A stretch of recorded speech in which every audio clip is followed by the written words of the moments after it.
Welcome everybody! MC Academy against Team Hazu. Well, today we're going to look at a bit more, a little bit more Heroes Lounge Division 1 Plus.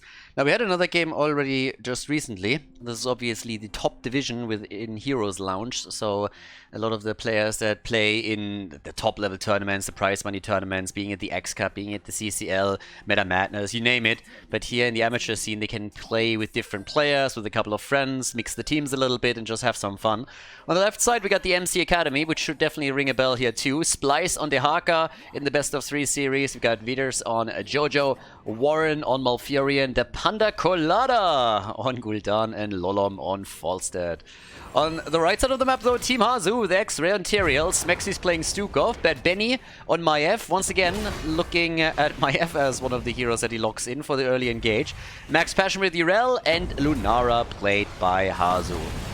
Yeah, the guys have actually played around quite a bit with their roles, and especially Benny in these Division 1 Plus matches has been switching into all kinds of roles, playing with Vala a bit and experimenting a lot also with Maiev. Now, something that you every now and then also see in the X Cup qualifiers when they're starting to deviate away from the usual role setup. And it leads to a situation like this. An insta bash and clash at the early game where we have 2 heroes fall for the blue team. But Team Hazu, they also lost Bad Benny in that encounter. So we're off to a pretty furious start here. Yeah, level 1 talents, no surprises here. Low blow for Smexy, so going straight into the lurking arm. And Jojo trying to get the globe stacked together, as usual for the Laws of Hope. One of the best maps, obviously, Tomb of the Spider Queen. When we're talking about this one, it's actually kind of important that you're trying to get your globe stacks quickly. I mean, this is the map for that kind of play, simply because you're always swooping between lanes. Normally, Jojo's part of the 4-man that takes care of the mid and the top lane, but yeah. Now, the team on the right is technically not called Team Hazu. I went over this already the last time that we casted them. They continue that running gag where someone is always losing or winning these games. And I think this time it was Kelvin's turn. So I think the team is called Kelvin Loses These Every Day or something along those lines. But at the end of the day, it's Team Hazu. Could also call them the Hazus. Doesn't really matter. He's like the staple of the team and one of the core elements that rarely or never changes, normally playing with X-Ray as well. But yeah, we got an early level 4 for them. They're obviously the favorite heading into this, but in Division 1 a lot of stuff gets experimented with. The fact alone that we have them with a lot of role swapping here in our first game of the day pretty much tells you all that you need to know.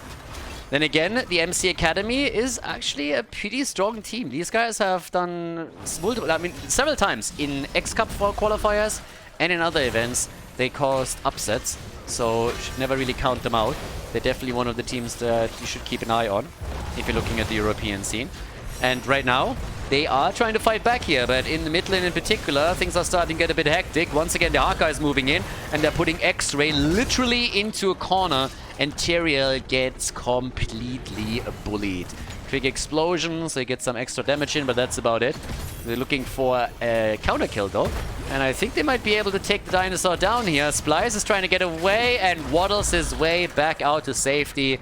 Jojo is helping out and giving him some assistance here. So yeah, good for them. Saving the Haka and drawing even in kills with the Hazu. So yeah, nicely done. Lolom in the meantime is sitting all the way up topside. And I guess down here the fight isn't really over yet. Splice is turning around against Max Passion and is trying to get some value. Hasn't found that yet so far. Smexy also bullied away. Moved to the back line. But Benny, careful, has to use the Vault of the Wardens to get away and barely gets out of distance. Yeah, if he was in range for a few more seconds, he might have even fallen here. So a really nice clash at the beginning of the game. We're only 3.5 minutes in. We've seen 4 kills so far and pretty much one brawl after another. Not a single gem has been turned in yet either, so both of the teams are still very eager to make that work and are trying to get that done. For the time being, level 7 talents are going to arrive a little bit sooner for the MC Academy. It's not really a big lead, so it's not like they can capitalize on that in any way, shape or form. But both teams have now enough gems for full turn-in, and the blue team is trying, so is the red team. They're the first ones to deliver a couple of gems. 23 for now. Quick pull over here, nice. But Benny, fully surrounded, tries to jump out. Vault of the Wardens, and here's the kill. Maiev dies. And the blue team again pushing the fight and forcing Team Hazu back. Yeah, nicely done. So already getting a bit aggressive here and starting to take control over the middle of the map and therefore the turning point, which results in the first Web Weaver wave taken by the MC Academy. It's a pretty good opening for them, actually. Now, the one thing that I'm maybe a little bit disappointed in is the amount of stacks that we have for Johanna. 8 at the 4-5 minute mark isn't really what you should be looking at if you're playing on Tomb of the Spider Queen. Now, they've been obviously brawling a lot, so it wasn't clean rotations that we could see here on the lanes, but instead a lot of brawling. And the brawling continues, this time all the way up at the top of the map, where Hazu is now trying to also get a bit more damage out with Lunara. Has the choke in Pollen as his level 7 talent. Not going for the wave clear with the splintered spear, which we see a lot less these days. Taking more of a book out of the, but no more of a page out of the playbook of the NA teams. They have been using that for a while, trying to burst instead of trying to get the AoE, which helps with the wave clear, but also in team fights. So now the bot lane, the 1 versus 1 continues. Top side, the wall has been taken down, and in the middle of the map, I guess they're gonna get that tower too. They have a ton of wave clear. I mean, look over to the blue team and they have Gul'dan for wave clear. They have Jojo, they have Dehaka, and of course False that can also clear waves pretty easily. But especially Gul'dan can just absolutely crush all of this. Should be reflected in the damage output too. And yes, hell yeah, it is. Look at him. 51,000 siege damage at this point. Doubling the numbers of anyone else on the blue team. And also far ahead of what Urel, as the highest siege damage dealer on the side of the red team, has so far been able to do. So a very nice performance here on wave clear for Gul'dan. X-Ray continuously working around the shield to try and force those waves in a little bit deeper. The red web weavers are now descending. And we have level 10 abilities already in play for the Academy. Now it's a small gap. I don't think it's gonna make a difference, and nah. You couldn't really force anything around it. There was no play that they were trying to make. But I guess technically if you have Mighty Gust and you also have the Horrify, you have the chance of trying to isolate someone just as the talent pops in. In this case, they didn't get the opportunity. But the fight down here still is going to continue. And now it's time to face the music for the MC Academy. How are they going to measure up in terms of their defense? Nice move against Lolom, but he's able to barrel roll away. Now, ults haven't been used yet at all, and if they catch something up with Horrify, that would be pretty sweet for them. So it's going to be an attempt to drop the Horrify and isolate someone on the other side and try and burst him down. But here comes Bad Benny with the engage again as he tries to tether Malfurion. Jojo also helping out as she can, but they're in trouble here, as you can see. The wall has fallen and now the fort is down 50% HP. The Web Weaver finally destroyed. But this is still more than a bit difficult. Okay, Disc is out again, this time against Jojo. She's on half HP and they immediately try to follow up on her. Especially Smexy is ready with a lurking arm. But they won't be able to get the kill just yet. No Horrify has been used. Only ult that has been thrown out was the Blessed Shield. And if anything, I could have totally seen Johanna set Gul'dan up for an ult, but that didn't happen. Hasus is of course still poking with Lunara over and over again, and he's getting solid damage out, sitting at 34,000 now. The damage over time being a real pain in the ass for the blue team. But in addition to that, we also have Bad Benny, who gets of course his AoE hits out. And can, especially in the big fights, farm a decent amount of damage here. Nobody really ahead yet. Slight lead, technically, in experience for the MC Academy. But it's one of those typical games where you know that just one kill at the right moment in time can flip the entire thing on its head. So pretty close right now. And level 13 talents, that's of course what we're going to wait for next. By the way, Gul'dan is sitting at 20 stacks on his level 1 talent. And the red team turns in again. Ooh. 2 turn-ins in a row for the Hazus. And yes, there's now of course a chance to take the first fort of the game down. In an ideal world, the blue team would try and get their level 13 for the defense, but I don't really think they can. It's probably gonna pop somewhere in between. Disc is out, trying to save X-Ray here. Good job by Bad Benny. Really helping his teammate out in that situation. That would have been a pretty big loss, losing material just as the push starts. But level 13 is actually really close now, so there's a good chance that the Academy can rely on the talent advantage throughout the defense in the middle. I still think they're gonna lose that fort. This is just too low, and with everybody pushing in, this should not survive. And no, Lunara is poking it. Here's the Gust. Dehaka comes in too. They're trying to go for some isolation, and they absolutely crush not only Lunara, But Maiev too, she doesn't stand a chance there. Nicely done. I mean, literally pushed into the root of Malfurion. Now they can defend the rest. Top side, the Web Weaver goes down quickly. And that is, I mean, nearly a level lead now for the MC Academy. But they're suffering structural losses, and that's a problem. That's 24 gems. He needs to try and survive. Like, even if he dies, it's fine, but he needs to try and survive long enough for someone else to pick the gems up. But as it happens, he is alive. They did not lose Falstad. And now the situation gets worse for the Hasus because they might lose another one. There might be a staggered death down here at the bot lane. Here comes Gul'dan. And oh my god, that choke point damage from him as he absolutely anticipates it.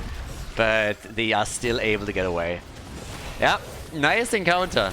They didn't get the kill, but they certainly were able to pull ahead in experience. One fort has fallen in this game thus far, and we have 100 gems now for the Academy. 100 gems. I mean, they're pretty much looking at a double turn-in right now. Not quite. Good dodge, by the way, by Splice, making sure that Bad Benny's disc didn't connect with him. Very nice burrow.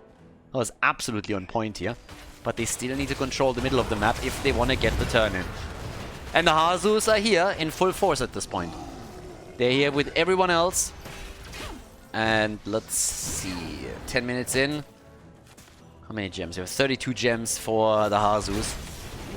And the MC Academy, I mean, really trying now to establish control in the middle of the map. Here comes the interrupt by Smexy, but what a gank on X-Ray. No chance for Teriel, he couldn't get a single cooldown through here. Was absolutely locked down. The CC chain was massive. And it led to a kill on the front line. Teriel down, and now they're trying to chase him even more. 113 gems. Yeah, they got 2 turn-ins in a row if they get them through. And they're trying. 21 have just now been delivered. Another oh no, Lolom gets interrupted. He has 25 and is trying to deliver them now, but still, that's not enough. That is not enough yet. Oh, good ult by Malfurion. That forces Urel back. She wanted to get the kill on Malf, but couldn't. So the ult was actually really sweet here. Saved him. Gul'dan and Malfurion were both a little bit low. But now we get 21 gems delivered, and that is just not enough considering that all of this started up with a kill on Teriel. Now they are so close to level 16 that they can wait for the next talent to kick in. And there's no chance that Team Hazu is able to turn in just yet. But still, this is now, I mean, honestly, here you gotta make your play. You gotta turn in. You need to at least get one Web Weaver wave. Considering the amount of gems that they hold, they need to try for 2. Runa's Affliction is in. Gul'dan is only halfway done with his stack, so he's actually very, very slow. Normally around level 16, when you get your talent, you want to be done with that quest. But the level 1 is nowhere near completion. And they need that turn-in. They need to just push them back a little bit further to buy some time. For Dehaka, for example, Urel going in deep and paying the price. Or does she? Ult gets used, alive for now, isolation connected. Dehaka in trouble, the gust resets the fight. And nearly level 16 for Team Hazu. The MC Academy is really struggling to use those advantages that they have. They had a numbers advantage earlier they couldn't capitalize on. Now they have a talent advantage, and again they're struggling. So here comes the interrupt against Dehaka, and it is just crazy. If they can somehow move someone down to the bottom turning point, they might have a better shot of getting the Web Weaver. But as it stands, they are just without a chance. Yeah, oh, everybody's low though. Look at this. Gul'dan with the big hits. Hazu gets saved in the last moment by Smexy, but finally the blue team is able to get the turn-in. But boy, that was rough. It took them ages, and they also lost the fort at the bot lane to the Siege Giants. That's another problem. Like, this entire lane is now pushed out, as is the middle. And this lane, the Web Weavers here are not really going to be doing a whole lot. Now, Falstad can help them, of course, to push this out by taking the Siege Giants down. But the situation still is that they need to use the Web Weavers in the middle and the top lane to get some structural damage, or they're going to be in real trouble. They need to get they need to get value out of this. Sanctification, and Gul'dan is dead. Ah, that's bad news. There's the isolation. Dehaka tries to get out once again. Top fort is about to fall. The one in the middle, I guess it's not gonna be destroyed, but it will be close. It will be close for sure. I think they can save it for now. Blue team is still moving in though, so if they continue to push here, they should be able to drop this one as well. As it stands, they're still half a level ahead, roughly. And the Haka's already moving in through the bot lane with another Web Weaver, the last remaining one. But they didn't get as much out of this as they were probably hoping for. Now, they should still have enough gems for another turn-in. And they definitely do. So if they get that additional turn-in, they can really start to apply pressure. But they have to get that momentum train going for themselves. Right now, Team Hazu, they are the ones to always push back, delay, and they do a fantastic job to make all of this happen, even while they are at a disadvantage. Being in a numbers advantage or a talent disadvantage, every single time they were able to delay. They have a lot of good tools here to do that. And here comes the turn-in opportunity up at the top. 39 gems turned in, but Benny holds 19. We got Max Passion on 15. The Haka is down, but the turn-in at the bottom spot. So now it's a 4 versus 5, favoring Team Hazu. And they get another kill, flattening Gul'dan like a pancake. Urel jumped in and Stukov delivered the final blow. 6 kills to 5. Half a level lead by now for Team Hazu. The Web Weavers, yes, they are coming, but they shouldn't be able to do anything here. Maybe a little bit at the bottom of the map, but even that is questionable. Top side, as you can see, Bad Benny, he will take care of the Web Weaver. In the middle of the map, this one is about to be burned down too. And at the bot lane, Lolom is going to try and obliterate the minion waves so that the Web Weavers at least get a shot at taking the fort. And this one might actually fall, but it doesn't really change the fact that this attack did not do nearly as much as they were hoping for. And they got a lot of turn-ins now, 3 in total, and they got very limited value out of it. Fort is down, so each team still has 1 fort in play. But you gotta remember that we had an additional turn-in for the Academy. So more or less the same situation on the map. I guess the blue team can try and push this down since this is so low. But there is still plenty of gems available for Team Hazu, so they can turn in, get another Web Weaver wave and try to push this through. Pretty nice back and forth game on the other hand. I mean, yes, I think the MC Academy could have done a little bit better in the mid-game to try and get that turn in when they had an advantage. But generally speaking, it's a very good defensive effort from Team Hazu and a very, very awesome back and forth consistently here with each team just trying to edge out a small advantage that they can use to get ahead here. Red Web Weaver's coming down. We got the disc out. They're trying to make the play here in the middle, and that team fight could really decide for how this game is going because Web Weavers are coming down soon. And there's also Siege Giants at the bottom of the map. Falstad in trouble, Horrify to save his ass, and there's the level 20, but an insta-kill on Tyrael might save them the day after all. They're behind a Storm Talent, but can they survive? They get the double kill, damn! They got Tyrael and they got Maiev. The level 20 that Team Hazu has is pretty much worthless now. So that's actually huge. That is really, really big. And for now, I mean, they get the kill on Jojo. So the counter kill is there. And the Web Weavers are, of course, still traveling through the map. But level 20 is also available for both teams by now. And that means that we have all of the ults on cooldown. So we're not going to see that play a role anytime soon. Lunar Shower is in. 20 versus 20, and they're trying to pressure this. I guess that the Web Weaver top side is going to have an easy shot to take down the fort. I would be surprised if they can save that. But as long as they don't lose a keep, they're more or less golden. And Jojo is back in 30 seconds. So here comes the Gust. They're trying to go for Lunara. If they can get a drag here... Oh, they don't even need it. Oh my god. Quest finally completed for Gul'dan. Makes it happen by taking down Lunara. Urel was trying to recover the gems. Couldn't get all of them, but still a few. So, yeah, still alive. This is a really nice game, honestly. It's a very, very nice game right now that they're playing out here. And the red team, look at this. The sass. They got Lunara dead, and they're just moving down to the bottom trying to steal the camp away. Oh, and at the same time, the blue team is saying, like, well, fuck it, we're going boss boys. And why wouldn't they? They got Horrify still up. They got Horrify, they got Malfurion's ult. Yeah, that's actually a really nice move. But they need to hurry, because if they don't, they're going to lose a keep. And if they lose Johanna here, that would be a disaster as well. So the boss is taken 18 minutes into the game. Bot lane is pressuring, so they're starting to do a little bit of damage here in the middle of the map. Similar play. Panda Colada. That name is absolutely golden, by the way. The Panda Colada. Love it. But yeah, boss at the top side, they need to defend this. They need to defend it quickly. Which obviously gives a turn opportunity to the MC Academy.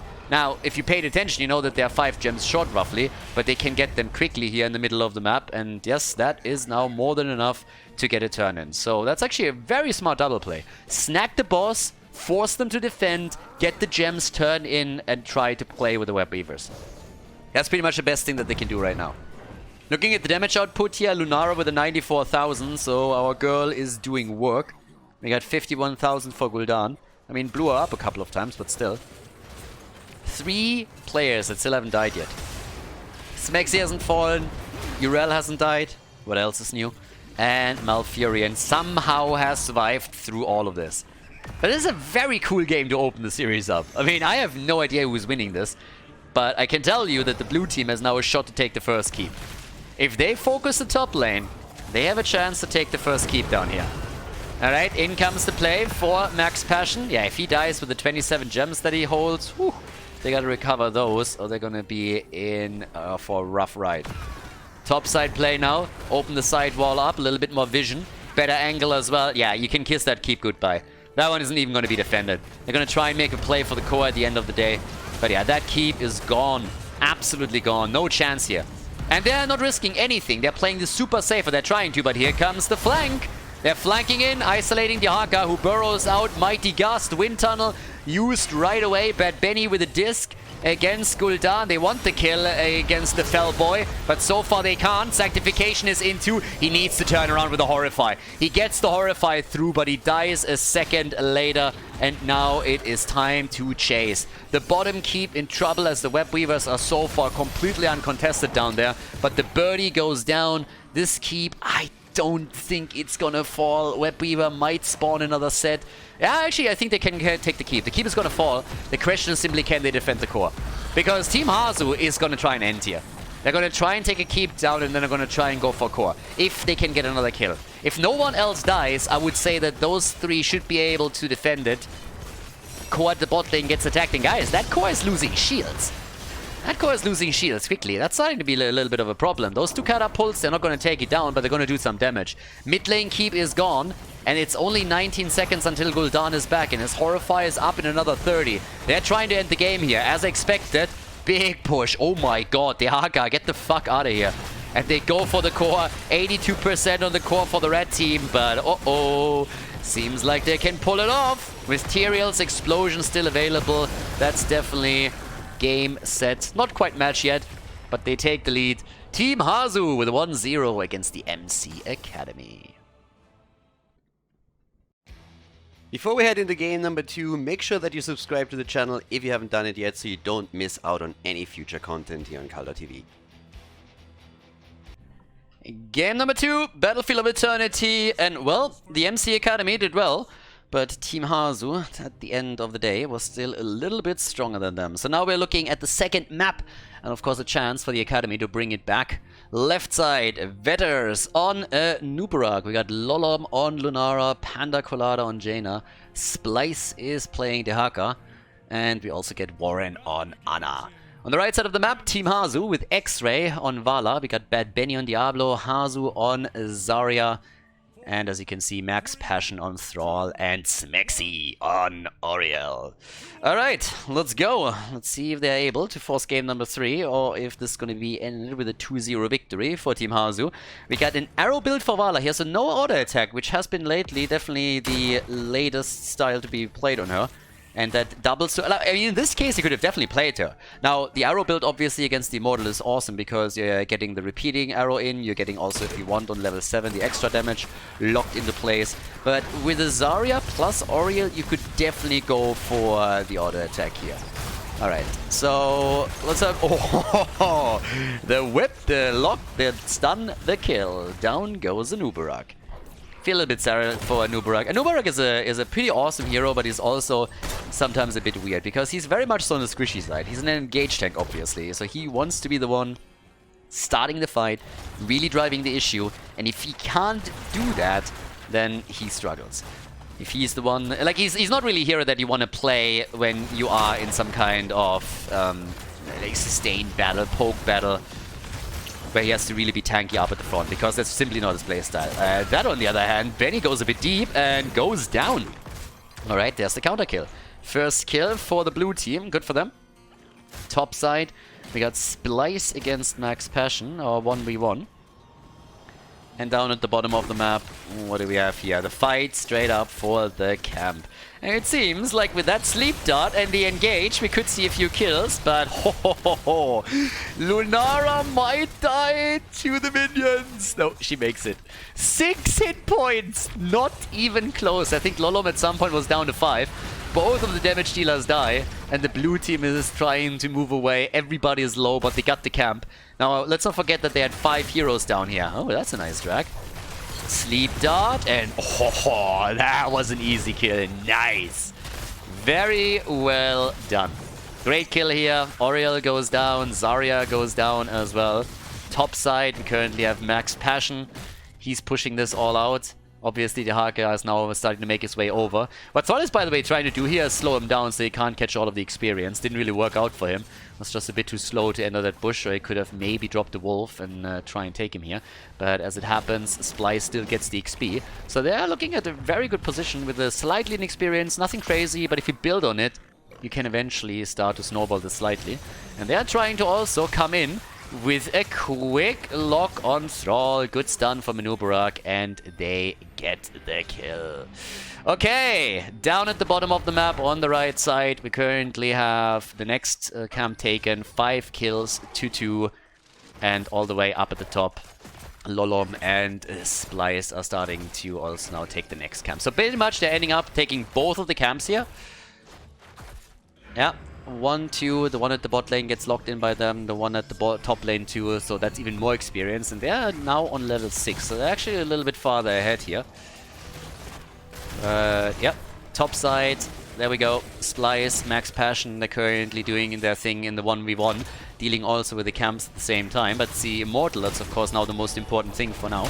And looking also at level 7 talent. Yeah, if level 7 kicks in for the blue team, that would actually be really nice at this point, though. But Benny might be in trouble. The stun doesn't connect with him, and now they're chasing an Uberok, but they cannot lock him down. But those sleep darts from Anna are absolutely on point. Varren played a great game on Malfurion on map number 1, and now he's doing a solid job on the second map too. They still lose out on the halftime show. Now, they get a bit of damage in on the Immortal, but they're not even close to being able to contest what the Hasus are bringing in here. And with Zarya, of course, being a part of this, this is a really, really nice one. Yeah, I mean, Zarya is always bringing in so much sustain, but also some reliable damage, and they're just burning down the Immortal. Level 7 is already available for the Academy. That's definitely going to make it easier to defend. Maybe they can get a kill here too. That would be fantastic, of course. But Nubarak gets bullied into a corner. Diablo with the first stun, Oriel with the second, and here comes kill number 1. The counter kill against Zarya, though. Nicely done. Body blocking against Bad Benny, and he gets crushed as well. Bad Benny turns into Dead Benny? Maybe not? And so far he's still alive, gets healed, finally goes down. Finally goes down. Here we go. Alright, so far so good. Topside Immortal has started to do a bit of damage, but obviously nobody was able to push with him. And now that we got the additional kills from the MC Academy, they have 8 kills to 3, by the way. They have 5 kills ahead now. Now that we're looking at the Immortal being defeated here, it's going to get some damage in against the fort, but not going to get too much. Anyways, taking the entire wall down is already a big step into the right direction, so good for them. The one problem that they definitely have is that they take a slight disadvantage on the experience. And here we go. At the bottom of the map, bit of a defense being set up, but they're trying to, of course, get some kills in, especially against Vetters. Good follow-up. Yeah, initially we're trying to go for the Haka, but shifting the target to a Nubruk nearly netted them a kill. There's still a lead in experience for the blue team. And that's actually important at this point, because the next Immortal will spawn around level 10. 9.5 to level 10. And technically, that could lead to a very early position for MC Academy when it comes to dropping the 50%, getting the halftime show locked in. And maybe even the Immortals as well. Now, obviously, if you can, you're going to try and force a fight around level 10. Get some kills, and then really capitalize on it. But if you can get that done, that's a different question. With the Nubarak, it's always possible, because you can start to move in very easily with the Cocoon and force the fight. Nano boosted Jaina drops a lot of damage too. So that could help them. A little bit of damage down here, and Veters is already moving away, trying to re-engage. Oh, I don't understand why. 2 hit points, 2 or 4. No, the kill. Oh boy, oh boy. They're taking down Vala, but they lose an Uberak. Still a worthy trade, I guess. Diablo also dies, and this time he's down for the count. He was at 97 souls. Honestly, given how early we are in the game, this is much better for him than instantly reviving. This is much better for them now. It's a 9-second gap, 8-second gap between Vala and Diablo, so that's hashtag worth. If he would have lost all of the souls, it would have taken him way longer. So that's a good time. If you die, it's probably better to die now than when you're at 100 souls and lose all of that progress. So yeah, not bad for him. But anyways, as we're looking at our fight, we have with level 10 now an easy defense for the MC Academy. Or at least you would think so. Someone has to still do damage on the left side. I suppose that they're currently trying to force a fight here. Lulnara on the left is slowly poking the Immortal down, getting the damage over time. But Vala, she is just firing away. And getting some easy hits out too. Now with level 10 in their hands, we have Oriel with the Aegis. And at the same time, there it is, the Lightning Breath, Strafe, and also the Earthquake. Okay. Here comes another quick play for Thrall, I suppose.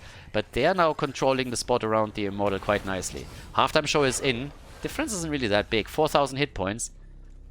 I mean, it's honestly a little bit more than it looks, but yeah, can they defend here? That's the question. They got the lead, and they also have the camp at the bot lane that is still pushing, so that is pretty good for them. And the pings are there. Thrall will have to deal with it. I mean, Jaina's moving in now as well, trying to take those towers down as quickly as she can. Max Passion deals with it. They can push it towards the top now. It's a 5 versus 4 for the time being. Another whip into the wall, but no follow-up from Diablo, at least in this case. And Jaina with the Ring of Frost. Once we get the nano boost here, the engage of Diablo, they're not going for the fight right away. Yeah, X-Ray also getting poked down a little bit. Thrall comes in from behind, tries to hide here. Has the Earthquake and force the fight. Zarya gets blown up with the Ring of Frost, but we get a counter kill on Jaina. She dies as well. Vala still attacked, and they're trying to get another kill against Dibbles. The Aegis saves him for now. Damage output on Vala, 26,000. The Immortal is nearly gone, but Splice is in trouble. Is able to make it out with less than 200 hit points. But Vala is immediately focusing onto the blue team's Immortal. And she is, of course, the queen of Battlefield of Eternity when it comes to that arrow build. If you leave her alone at the Immortal, she is going to rip that bad boy apart.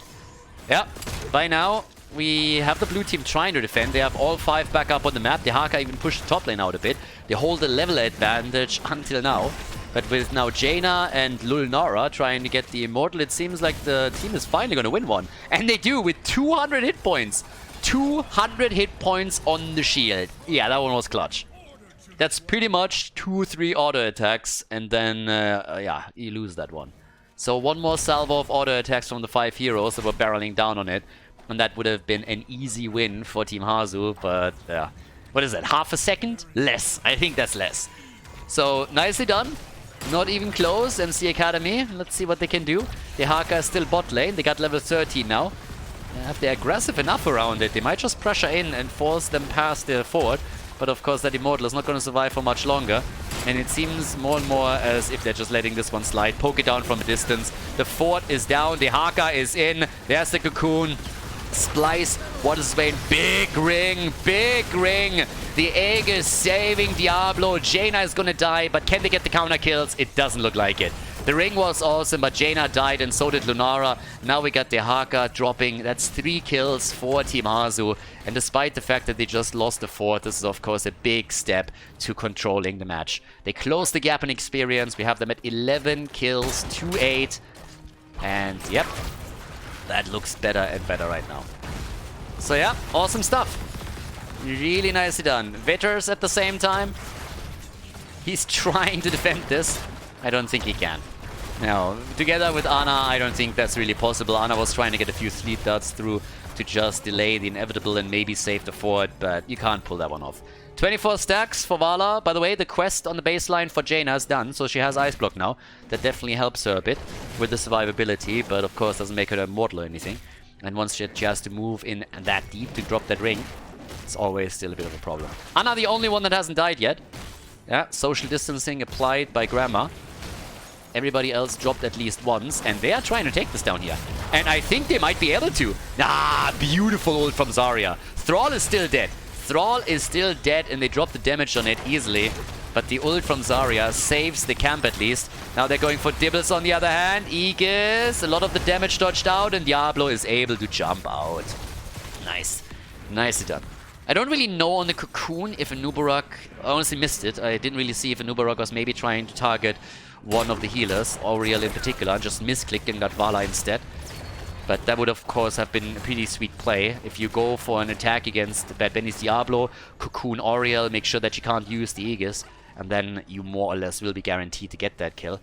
But as it stands, they weren't quite able to lock it in. Now 12 kills to 8. And for now, still a level lead. This is honestly the thing that has been consistent throughout the game, that the Academy was ahead in experience. There was a small phase around level 10 where the Hasus nearly caught up, but now it's a bit of a different ball game. We are closing in on level 16. That would be another talent advantage for the Academy, but the Immortal is already the focus point. And down at the bottom of the map, someone needs to move in here, or that fort is just gone. The Haka pushed the lane out, and now everybody is just still in full defense mode, with the blue team losing a few hit points on their own Immortal. But they're still trying to make the plays here towards the top camp. And with double catapults, since Lolom just blows this up, the 2 catapults 12 minutes in are going to do a bit of damage. It's not going to be anything crazy. We're not talking about the keep falling here. Probably not even going to take damage. But if they can take it down a tower or 2, get the experience also to get closer to level 16, they will get the lead eventually. Yeah, the Haka moving out again. There's the play into the back line. Ring! And the quick connect with Zarya. Zarya gets focused and dies first. Lolom is a bit low, but gets healed. It is Jaina again, though, that dies first. Level 16 is available. Epicenter is in a trade, 1-for-1. The barbecue play from Manubra, from Diablo, as he goes straight up for the lightning breath. Max Passion. He needs to be careful as well. He's trying to go for Splice here, and he's at half HP. But if they can turn it around, are they going to go for the drag? No. Can't really here. And topside is still attacking. And those catapults, as I said, they're doing work. And it's not only the catapults, the camp is here too. So the entire wall is going to fall. Whereas Lunara has done a bit of damage down at the bottom. A tiny amount. It's a halftime show victory for the red team. But as I said, they lost quite a bit at the top. The entire wall is now gone. And Dehaka is pushing the bot lane out, which is going to result in a fort getting obliterated. So they're not doing well on the Immortal, but they're doing well pretty much anywhere else right now. And they still have a chance, of course, to snowball the team fight a little bit and take it from there. So here we go. Quick move over towards the middle as they're trying to get some hits in against Diablo. Gets Cocoon. They go for the point. Fort at the bot lane has not fallen, by the way. Ring pretty much negated. Didn't really do a lot for them. But they still forced the battle. And they're going for Bad Benny. The drag. And Benny is dead. He had the souls. He'll be back. Viders is about to fall and goes down, so it's a kill for a kill. But with Diablo being fully stacked, he is going to be back to business in just a couple of seconds. So that's a numbers advantage for Team Hazu. But they're losing the Immortal in the meantime. And Lolom should be able to poke it down from a distance once that he gets some stacks in again. So they win the Immortal, and this time with a pretty decent shield. But Lunara will likely die. Lunara trying to go for the slow. And she gets out. Or does she? I mean, they're going to try and intercept her. But I think, yeah. There it is. Ooh. Yeah, she's dead. She's dead. She's definitely dead. Bambi is dead. Goodbye. Bot lane. The Immortal is now moving in. Dehaka is here too. The fort obviously gone. No chance here. Oh, but that's a kill. Yeah, goodbye Vala. That's one of the main damage dealers gone. That was a really good one. 40 stacks, by the way, for Vala on the level 1. So, yeah, neat. And we have Vala with 56,000 damage. So, that's a 4 versus 4 now, all of a sudden. Initially, it was a great defense. Another ring, but the Aegis, again, perfectly played. But with the slows, Diablo dies anyways. They cocooned Auriel after the fact. Now they have a chance to take Smexy down, and he shouldn't be able to make it out. Yeah, he's gonna be taken apart one way or another. It's just a question of how long it takes. But yeah, Smexy dies, obviously. The Immortal has also been obliterated, but this is now a chance to take the keep down. And they're going to try and use that right here. So they're moving in very quickly. 17 kills to 11, by the way. That's 28 kills right now. 28 kills. And Ana still hasn't fallen. Ana, as usual, just in the back with a pew pew pew. One dart after another. Top side, Lunara. Yep, she's pressuring this out. And we got 35 stacks for Dibbles. I mean, again, hit points are not too bad, but 35 isn't really something to write home about. Needs to stack this a little bit more aggressively. Jaina's nearly done with her level 1. She needs one more globe and then she's good to go. In addition to that, we have Vala with a 41 as mentioned before, so that's not bad either. It's a real nice damage output on the first arrow. For both salvos, of course. The Seething Hatred, so really going into the full setup with the damage output, not going for Manticore at all here, which we normally still see with that build. Even with an arrow build, Manticore is just incredible, especially since you always expect to also hit level 20 and then use Farflight Quiver to play from a distance. So, yeah. Down to the bottom of the map, they're now having to defend, and the problem is really this level 20 talent. It's not looking good for the Hasus. Not even a bit. We might actually go to a game 3 here. If there's not a huge mistake of the MC Academy, they have a solid chance of winning the game now. It all depends on how they utilize their Storm talent advantage, because it's a big advantage at that. And for Jaina, it's of course also very nice, because now she has the Cold Snap.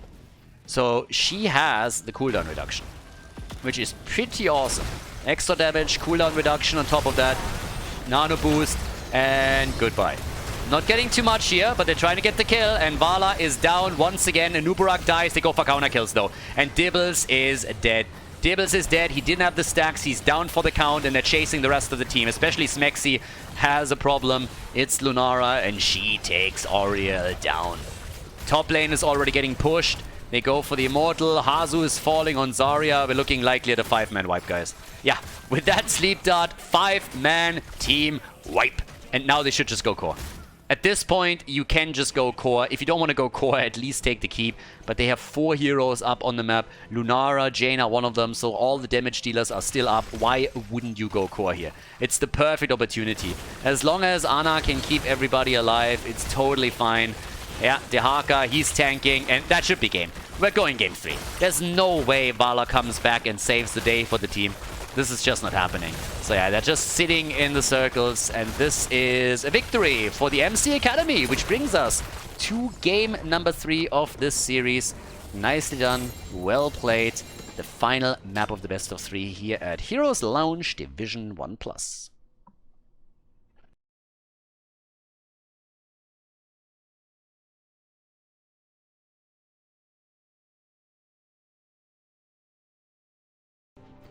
Game number 3. Let's find out which team takes it. We have a really nice match on our hands. First of all, we had the first map, which was pretty cool. Nice back and forth on Tomb of the Spider Queen. Now we are looking at Infernal Shrines. After on Battlefield of Eternity, the blue team was able to bring it back and force this one. On the left side, Splice is playing Yrel this time. We got Vedas on Johanna. A lot of AoE in position for the Shrine already, with Anduin supporting them, and also, of course, the damage dealers Panda Colada on Jaina and Lolom on Tychus. A bit of a sniper build on the other side. Bad Benyon variants, Mexi and Stukov, the two that are going to attempt to lock people down. Harzwebs can follow up with a Wailing Arrow. We have him on Sylvanas, Leo for Max Passion, and Zero on Hogger. From 0 to hero, maybe. We'll figure it out. Level 1, Awesome's Renewal, a little bit of self-sustain for Leo. Same, of course, for Jojo. Yeah, that talent, the one thing that really surprised me at the start when it was introduced is that a lot of the players didn't even take in the first couple of games. And I was just like, what is happening here? That seems so insanely broken. And by now, it is absolute standard. Yeah, this talent is just insane. Gives you so much self-sustain and also makes sure that your healer doesn't have to focus on you all the time. So now that we're looking at a sniper comp, it's gonna become very interesting starting from level 4 on how many kills Team Hazu is gonna get. Because at the end of the day, that's what they're aiming for, right? They're gonna try to go for the kills, they're gonna try to move in and do exactly that. Charge in with Bad Benny, force the taunt at level 4, and then follow up with Stukov. In this case, is not able to save Zero, so Hogger goes down. Yeah, nicely done. MC Academy gets attacked, and then they simply find an opportunity to turn things around. They drop Hogger, focus him, And that's the end of the Fleabag. So job well done. Great style, by the way. Green money pick with the green dress. I mean, 6.5 out of 10. At the least, that is absolutely fantastic. Not only do we have the money pick in action, we also have some synergy at start. Yeah, I like that. I like that. I mean, Panda Colada, honestly, the name already tells you all that you need to know, but this man is riding in style. Bad Benny down at the bottom of the map, going full Hulk mode on them. Go green, baby. Top right side, yeah, Zero is now starting to take the camp here. It's a bit early. Tychus with a good old Master Assassin on level 4, all for the passive obviously. I mean, this is really the thing. I'm pointing out every time, but I want to make this very, very clear. You take that talent because you want the passive. You don't take that talent because you expect to complete it. Splice, don't tell me he gets away. Mace to the face, but no! The rotation saves him. 43 HP and Splice gets out. Not even close. Fully calculated over here. Yeah, that was actually awesome. Very annoying for the red team, moving in and spending a lot of time resources to try and chase him down, and then they can't get the kill. So that's kind of sad. And Leo apparently didn't want to activate the trade value. I completely expected Leoric to move in, go full phase, and try to take her down. If that would have worked or not, that's a different question. I mean, Anduin was close, so he could have gone for the heal. But a good mace to the face move by Leo might have led to a kill. Now, Leoric would have likely died too, but the old rule applies. If you can trade Leoric for any other hero, you should always do that, because he spawns on site. He comes back a lot faster. That usually gives you an advantage. Like, trading Leo for a different kill is always good. Anyways, at this point, we now have another move down to the bottom of the map, where Panda Colada is put under pressure. But they're able to turn it again on Bad Benny, who by now, of course, has his taunt. And, yeah, is trying to piss them off a little bit here and slow them down. Leo is busy in the middle as he's taking his team in the lead on the objective, getting those additional stacks in on the minions. We're having 24-7, so eventually the Academy will have to get a kill here, I suppose.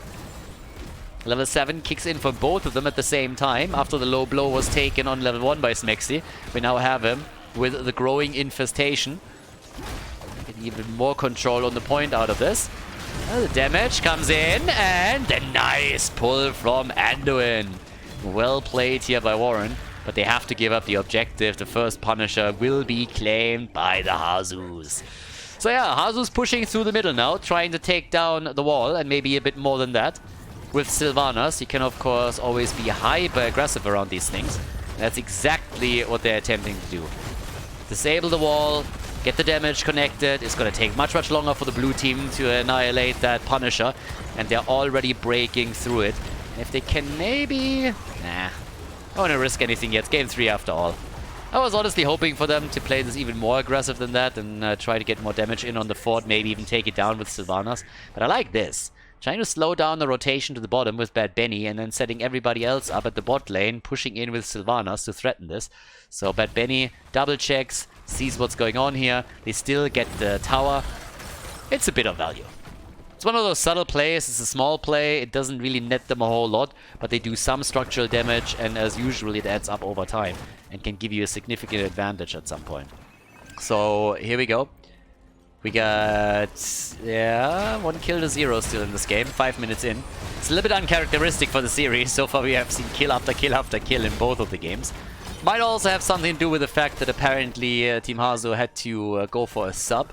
At least X-Ray is not part of this game. We have 0 in here instead. So maybe that's the reason why they're not going full face on this one. But both of the teams are very eager to hit level 10 at roughly the same time. So nobody's going for any big moves just yet. Everybody is waiting for rogue abilities to kick in and then to really just go for it. And as you can imagine, with how this is going right now, what the Hazus need to do is they need to come in, drop this combo that I explained earlier, and then there's a question of what exactly Sylvanas is going to pick. Wailing Arrow as a follow-up is great. Technically, you could also go into the mind control here. But I guess it stands to reason that they're going to attempt to play through the arrow. And yep, there it is. Wailing Arrows in also works quite well with the Entomb. So they have now multiple ways how they can engage into a fight and try and force the battle on a specific target. Light Bomb is also available for the Academy then again. And I suppose Urel is going to get that quite a lot of times. Oh, there's the Wailing Arrow. They try to make the play, and that's a kill on Jaina. It's actually kind of funny. If you execute it well, then the Wailing Arrow and Entomb comp is pretty much just a Buried Alive. That's more or less what it is. You get a Buried Alive at level 10. You have to sacrifice 2 cooldowns for it. But it is obviously very, very strong when executed to its fullest extent. And then once you hit level 20, yeah, you have even more tools that you can use to just shut them down. And shutting them down they do. They have only 1 kill, but they took the fort down. And the leading experience with half a level is also quite significant. Now them rotating towards the top might even lead to them taking the fountain down here. If they can do that, that would be quite good, because top side, that's where the next shrine is gonna spawn. And yep, you can already see Hazu was already trying to aim for it, and then the red team had to move back because everybody on the side of the MC Academy, with the exception of Urel, started to come in from the side, flanking it a little bit and saying, hey, if you're trying to commit towards the fountain, you are in for a battle. We're not going to give that up without a fight. Oh, that on the other hand could be a kill. There's the taunt. And yeah, it's a bit too late. Smexy couldn't react in time here. Wasn't in a good enough position. So they can't get a kill. Taking Urel down in this situation is going to be difficult one way or another. She still has her ult available, so there's that. But now we have another fort being attacked, and they are going for a pincer move. They have topside Max Passion, who threatens the shrine and the objective. And at the bottom of the map, they get a freebie fort and push this over towards the keep. So they're going to force them back. And you can already see the Hearthstones started. Panda Colada is sitting right there, cancels it. The good old cancel, double checking. Are they going for it? Are they not going for it? So they're getting some serious damage here. They won't be able to go for the keep, but as long as you take a tower or 2 down, you're already in a great position. Zero is now moving in from the side as well. Up at the top, Leo has interrupted a couple of the hearths. 7 points to 14 on the objective, and they're still pushing. They have level 30 now, so that gives us the It Hungers, which has in a lot of builds now replaced the Virulent Reaction. And they broke through the entire wall, and they're not stopping here. They are going straight in. Alright, so easy kill. Urel is already dead, and boy, are they in trouble. Even popping Odin. Topside 20-7, and I mean, look how low they all are. Max Passion, he doesn't care if he dies or not. The red team is now rotating top, and if they arrive here in time, they should be able to win the objective, even though they are still quite a fair bit behind. So yeah, this isn't bad. Especially now with them at the bottom of the map, also going for the next camp. Zero is trying to get them even farther ahead. Leo is drawing even with the opponent's team. But yeah, that is pretty solid. Okay. Yeah, that's a good one. Anyways, we have a level lead, 2 kills to 1. Like, it's a way more macro heavy game than what we've seen on the first and second map. So it's a really, really nice change. They're just changing the pace of this entire thing completely, going for a different approach, and it works well. There's the connect though, Panda Colada with a very nice ring, and that's the end of Hogger. So Hogger is down, the Punisher is still fighting, yeah, but the battle is way past towards the right. And they try to go for the Leo kill, and they cannot get it! Max Passion is still alive, and now it's Jojo that's in trouble. A quick taunt on Urel. Splice, he already used his ult. They're all low, and the Punisher, he's gonna try and get a piece of the action here. The jump, that's a kill. That's a kill on Jojo. That's a kill on... Oh my god! They're getting crushed here. 1 down, 2 down, 3 down. They're getting absolutely murdered. The Punisher came in and went full Hulk mode on them. They had no chance there. He stunned out Jojo, who was already low to begin with, and then they could get the easy kill on Tychus too. Bot side is under attack, top is getting attacked, mid lane gets pressured in by Leo.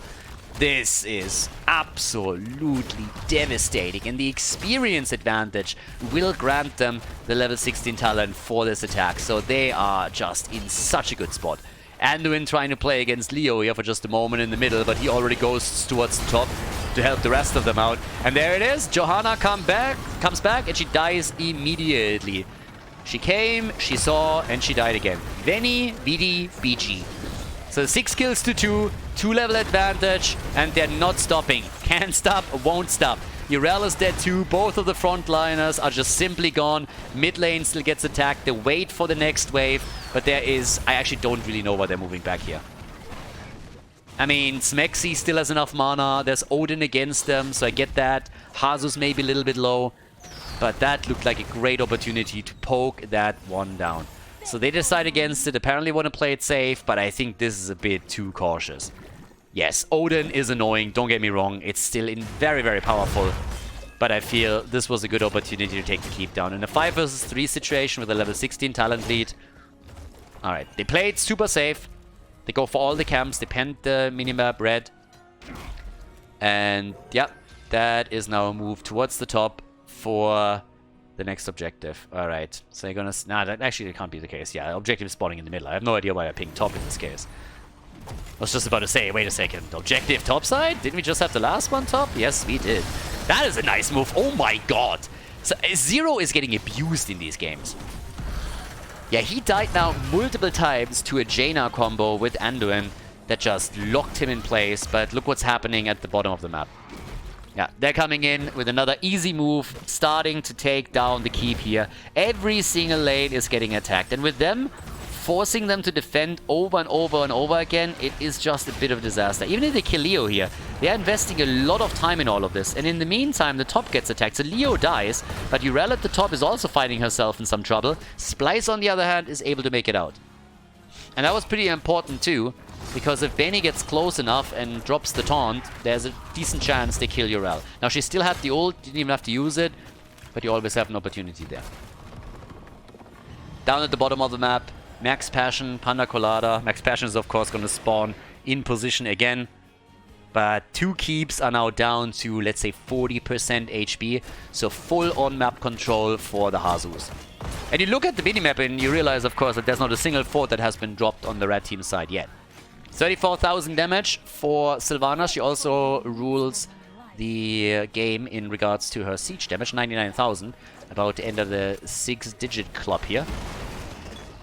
Yep, and Hoga is still poking this up a bit as well. Now, the one thing that we still have to throw out here is that currently there is no talent advantage for the Hasus. They're 1 level ahead. It's a bit of a stats advantage, but it's nothing crazy. So, this is a bit of a do-or-die moment for the Academy. If the Academy is able to win a fight and win the objective, they can come back. Right now, I'm not even sure, though, that the red team is going to give them that fight. Because look what they're doing. They're staying outside the vision range. Completely outside the vision range. They have Leo in the middle. So Leo is slowing them. Even if he dies, it doesn't matter.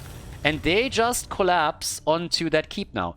So they're going to let them take the Punisher if they want it. But they haven't even started. And they just go for an easy keep.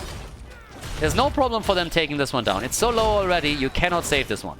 So the keep is going to be dropped. And that was a freebie. Free keep, and they're even going for core. Okay, that is a little bit more ballsy. The keep was a freebie. Going for the core, that is definitely something. That demands that Leo is probably... he's not trying to actually stop any of the hearths. But the red team is now falling back and allows Leo a good position on the shrine. So Leo can now try and get the lead for them. Jesus, this is just so sneaky. They're going full cancer heroes now. Yeah, they're playing around them. They're not giving them fights. They're just going for structures. They're just saying, hey guys, we don't have to win team fights in order to take the game. But then again, if they are forced into one, then it changes slightly, as you can see here. So now Hazu is gonna die. That's 2 heroes dead, and that's a 3rd one falling. Maybe, just maybe, the Hazus overestimated their own ability to play around the blue team a bit. The MC Academy, they get the kills. They have Urel at the bot lane to defend. And now they're about to lock in the Punisher in the middle. So good for them. Yeah, they're just showcasing that you can't simply count them out this easily. So they get the Punisher, and now the big question is how much damage can they do before the red team is back. Now, they will get level 20.